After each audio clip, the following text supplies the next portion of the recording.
அனைவருக்கும் வணக்கம். இது நம்ம ஆதிவராகி யூடியூப் சேனல். இன்னைக்கு பிப்ரவரி மாசம் 20ஆம் தேதி வியாழக்கிழமை. அது மட்டும் இல்லாம இன்னைக்கு நமக்கு தேய்பிறை அஷ்டமி திதியும் இருக்கு.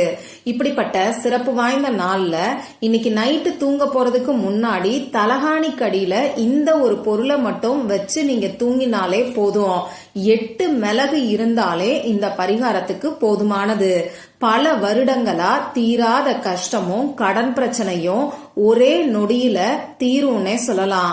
நாளைக்கு விடியக்கூடிய பொழுதுல அற்புதமான மாற்றங்கள் உங்க வாழ்க்கையில நிச்சயமா ஏற்படும்.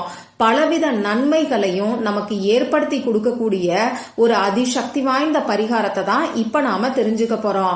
வாங்க, இது என்ன பரிகாரம், யாரெல்லாம் செய்யலாம், எந்த நேரத்துல செய்யணும்னு இப்ப நாம தெரிஞ்சுக்கலாம். இதுவரைக்கும் நம்ம சேனலை சப்ஸ்கிரைப் பண்ணாம பாத்துட்டு இருக்கீங்கன்னா மறக்காம சப்ஸ்கிரைப் பண்ணிக்கோங்க. பக்கத்துல இருக்கக்கூடிய பெல் ஐகானையும் பிரஸ் பண்ணிக்கிட்டீங்கன்னா அடுத்தடுத்து நான் போடக்கூடிய சிறப்பான பதிவுகளை நீங்க மிஸ் பண்ணாம தெரிஞ்சுக்க முடியும். இன்னைக்கு நமக்கு வியாழக்கிழமை. இந்த வியாழக்கிழமை நாள் பெரும் செல்வத்துக்கு அதிபதியான குபேர பகவான் மற்றும் நமக்கு கோடீஸ்வர யோகத்தை அள்ளி தரக்கூடிய குரு பகவானோட வழிபாட்டுக்கும் உகந்த நாள். அந்த வகையில ஒவ்வொரு வாரமும் வரக்கூடிய வியாழக்கிழமை நாள் பணவசியத்துக்கான தாந்திரீக பரிகாரங்களை செய்யறதுக்கு ஏற்ற நாளா இருக்கு. அடுத்ததா இந்த நாள்ல நமக்கு தேய்பிறை அஷ்டமி திதி இருக்கு. தேய்பிறையில வரக்கூடிய அஷ்டமி திதி கால பைரவரோட வழிபாட்டுக்கு உகந்த நாள். இந்த நாள்ல கால பைரவருக்கான வழிபாடுகளை நாம செய்யும் போது நிச்சயமா நம்ம வாழ்க்கையில இருக்கக்கூடிய கஷ்டங்கள் எல்லாமே படிப்படியா குறைய ஆரம்பிக்கும். இந்த நாள்ல உங்களால முடியும்னா சாயங்கால நேரத்துல சிவன் கோவிலுக்கு போய் கால பைரவருக்கான வழிபாடுகளை நீங்க செய்யுங்க. இப்படி கோவிலுக்கு போகும்போது பைரவருக்கு செவ்வரளி பூக்களை வாங்கி கொடுத்து நீங்க வழிபாடு செய்யுங்க. இப்படி கோவிலுக்கு போக முடியாதுன்னு சொல்றவங்க உங்க வீட்லயே இன்னைக்கு சாயங்கால நேரத்துல எப்பயும் போல விளக்கை ஏத்தி வச்சுட்டு கால பைரவருக்கான மந்திரத்தை இப்ப நான் உங்களுக்கு ஸ்கிரீன்ல கொடுக்கறேன். அந்த மந்திரத்தை 108 முறை சொல்லி கால பைரவரை நீங்க வழிபாடு செய்யுங்க. உங்களுக்கு இருக்கக்கூடிய கஷ்டங்கள் எல்லாமே தீரணும்னு சொல்லி கால பைரவர் கிட்ட மனசுருகி பிரார்த்தனை செஞ்சுக்கிட்டு இப்ப நான் ஸ்கிரீன்ல கொடுத்திருக்கக்கூடிய மந்திரத்தை நீங்க சொல்லுங்க. ஓம் காலகாலாய வித்மகே காலஹஸ்தாய தீமகி தன்னோ கால பைரவ பிரசோதயாத். ஓம் காலகாலாய வித்மகே காலஹஸ்தாய தீமகி தன்னோ கால பைரவ பிரசோதயாத். இந்த மந்திரத்தை 108 முறை நீங்க சொல்லுங்க. சுத்தமா இருக்கிறவங்க மட்டும்தான் இந்த வழிபாடை நீங்க செய்யணும். அதே மாதிரி இந்த மந்திரத்தை நீங்க உங்க வீட்டுல இருந்தும் சொல்லலாம், கோவில்ல உட்கார்ந்துகிட்டும் சொல்லலாம்.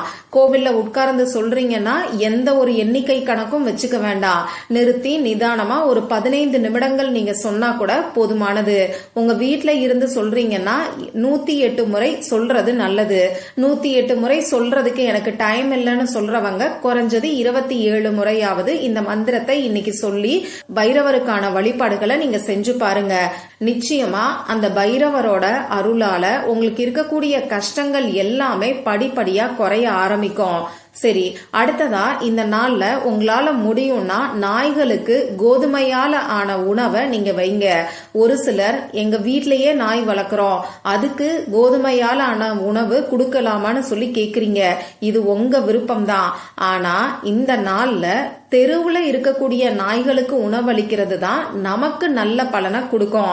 அதனால உங்க வீட்டுக்கு பக்கத்துல தெருவுல இருக்கக்கூடிய நாய்களுக்கு உணவளிக்கிறதுக்கு பாருங்க. அதுலயும் கருப்பு நிற நாய்கள் இருந்ததுன்னா கட்டாயமா அதுக்கு உங்களால முடிஞ்ச உணவை நீங்க வைங்க.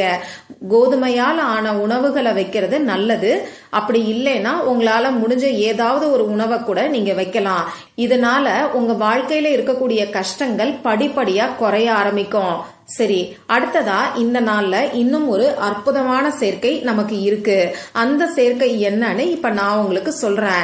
இன்னைக்கு நமக்கு அஷ்டமி திதி, அமாவாசை மற்றும் பௌர்ணமி முடிஞ்சதுக்கு அப்புறமா வரக்கூடிய 8வது திதி தான் இந்த அஷ்டமி திதி. அடுத்ததா இன்னைக்கு நமக்கு மாசி மாசம் 8ஆம் தேதி. அந்த வகையில 8 நம்பரோட சேர்க்கை இன்னைக்கு நமக்கு இருக்கு. இது ரொம்ப ரொம்ப விசேஷமான ஒரு அமைப்புன்னே சொல்லலாம். வியாழக்கிழமையோட சேர்ந்து வரக்கூடிய இந்த 8 சேர்க்கை ரொம்ப ரொம்ப விசேஷமானது.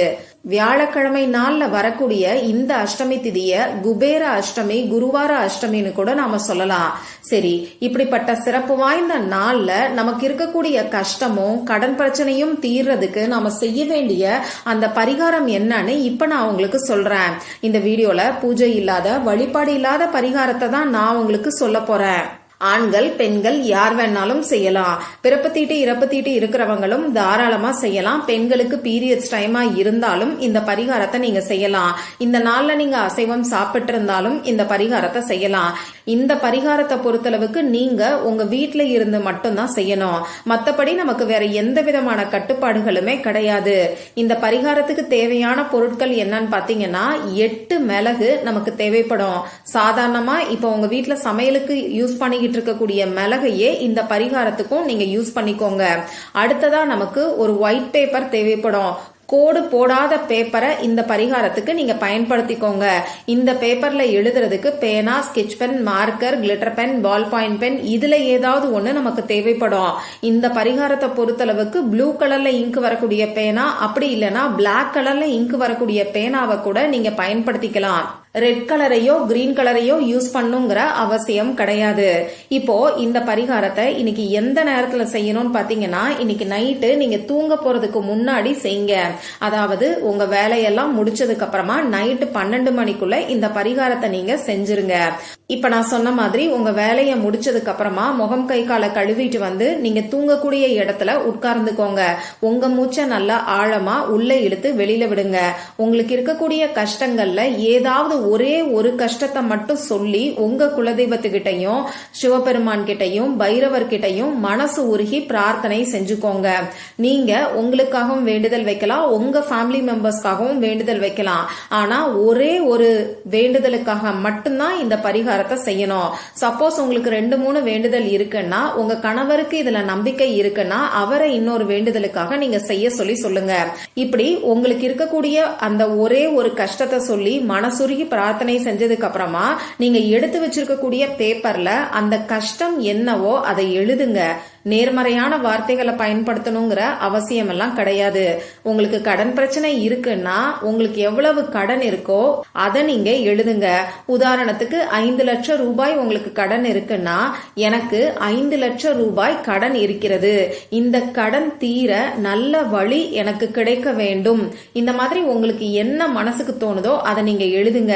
திருமணம் நடக்கணும்னு நினைக்கிறவங்க திருமணத்தில் இருக்கக்கூடிய தடைகள் நீங்க வேண்டும்.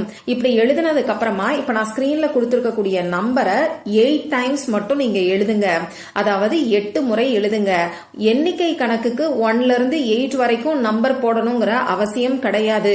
8 முறைங்கிறனால நம்ம மனசுக்குள்ளேயே நம்மளால கணக்கு வச்சுக்கிட்டு ஈஸியா எழுத முடியும். இப்ப நீங்க எழுத வேண்டிய அந்த நம்பர் ஸ்கிரீன்ல தெரியும், நானும் உங்களுக்கு சொல்லி காமிக்கிறேன். 19751. இன்னொரு முறை சொல்லி காமிக்கிறேன். 19751. இப்போ இந்த நம்பரை நான் சொன்ன மாதிரி தனித்தனியா சொல்லிக்கிட்டு தான் நீங்க எழுதணும். தனித்தனியா சொல்லிக்கிட்டு 8 டைம்ஸ் எழுதினதுக்கு அப்புறமா இந்த பேப்பர்ல 8 மிளக வச்சு மடிச்சுக்கோங்க. மிளகு கீழே விழாத மாதிரி பார்த்து மடிச்சுக்கோங்க.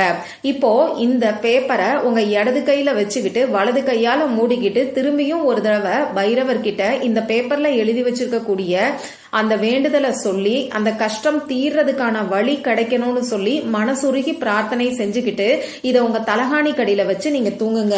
தலகாணி கவருக்குள்ளையும் நீங்க வச்சு தூங்கலாம். நாளைக்கு காலையில எந்திரிச்ச உடனே முதல் வேலையா இந்த பேப்பரோட சேர்த்து இந்த மிளக கால்படாத இடத்துல நீங்க தூக்கி போட்டுருங்க. இப்படி நீங்க இந்த பேப்பரை நாளைக்கு காலையில எந்திரிச்ச உடனே சும்மா தூக்கி போட்டாலே போதும். உங்க தலைய சுத்தி தூக்கி போடணுங்கிற அவசியம் கிடையாது.